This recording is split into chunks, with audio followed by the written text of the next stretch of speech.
7 ऐसे legal concept जो कि हर व्यक्ति को पता होना चाहिए और हर लॉ स्टूडेंट को तो बहुत ही आवश्यक है ये 7 लीगल कॉन्सेप्ट जानना। लॉ थोड़ा टफ लगता है, लेकिन यह हमारी लाइफ में हर दिन काम आता है और हमें यह हमारे अधिकार और सुरक्षा देता है। तो चलिए आज जानते हैं ऐसे ही 7 लीगल कॉन्सेप्ट के बारे में और इनको बहुत ही आसान भाषा में समझते हैं विथ एग्जाम्पल्स। वीडियो को स्टार्ट करने से पहले मेरे चैनल को सब्सक्राइब जरूर कर लेना। तो चलिए शुरू करते हैं आज की वीडियो को। तो 7 लीगल कॉन्सेप्ट्स में से पहला है एंटीसिपेटरी बेल। एंटीसिपेटरी बेल क्या होता है? एंटीसिपेटरी बेल यानी कि अग्रिम जमानत।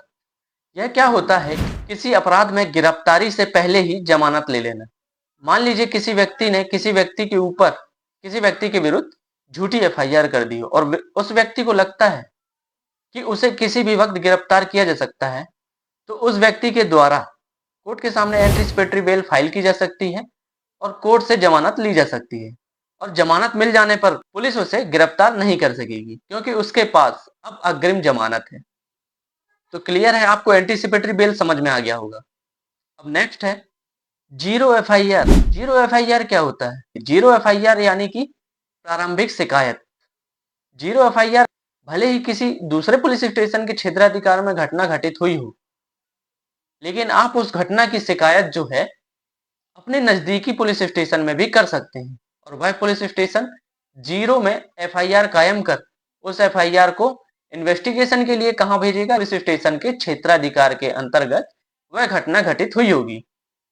मान लीजिए कोई व्यक्ति ट्रेवल करके किसी दूसरी सिटी में गया हुआ है और वहां पर उसका मोबाइल चोरी हो जाता है या उसके साथ कोई घटना घटित हो जाती है, तो वह अपनी सिटी में आकर अपनी नजदीकी पुलिस स्टेशन में जाकर एफआईआर कर सकता है, लेकिन वह एफआईआर जो है जीरो में कायम किया जाएगा, यानी कि उस एफआईआर का कोई नंबर नहीं होगा।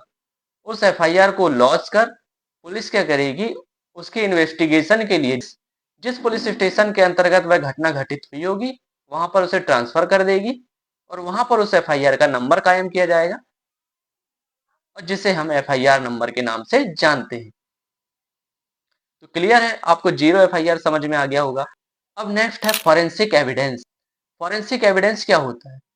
फॉरेंसिक एविडेंस का जो कॉन्सेप्ट है वो बहुत ही बड़ा है, लेकिन हम इसे शॉर्ट में समझते हैं अपनी भाषा में कि मान लीजिए जैसे कोई घटना घटित होती है तो वहां पर जो साइंटिफिक एविडेंस कलेक्ट किए जाते हैं, जैसे कि फिंगरप्रिंट, डीएनए हो गया, सीसीटीवी हो गया और भी इलेक्ट्रॉनिक एविडेंस जैसे कि व्हाट्सएप चैट भी हो गया, वो भी एक फॉरेंसिक एविडेंस की कैटेगरी में आता है।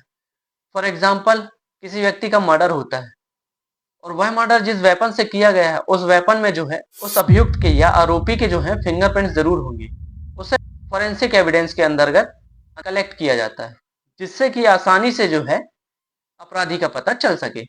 अब नेक्स्ट है कम्युनिटी सर्विस यानी कि सोशल सर्विस।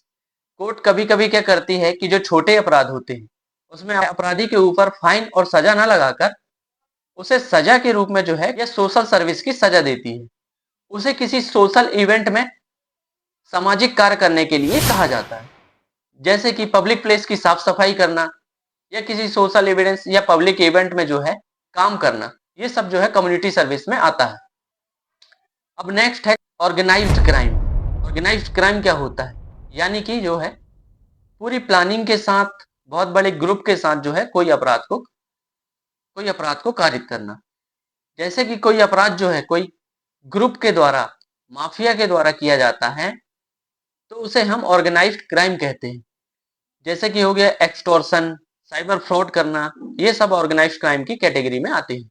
अब नेक्स्ट है टेररिज्म। टेररिज्म क्या होता है?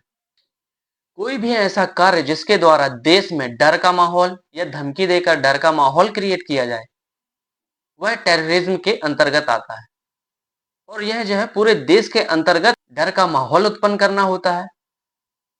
जैसे कि किसी पब्लिक प्लेस पर बॉम्ब रखने की धमकी देना या बॉम्ब रखना, यह एक टेररिज्म है। नेक्स्ट एंड लास्ट है वुमेन्स एंड चाइल्ड सेफ्टी।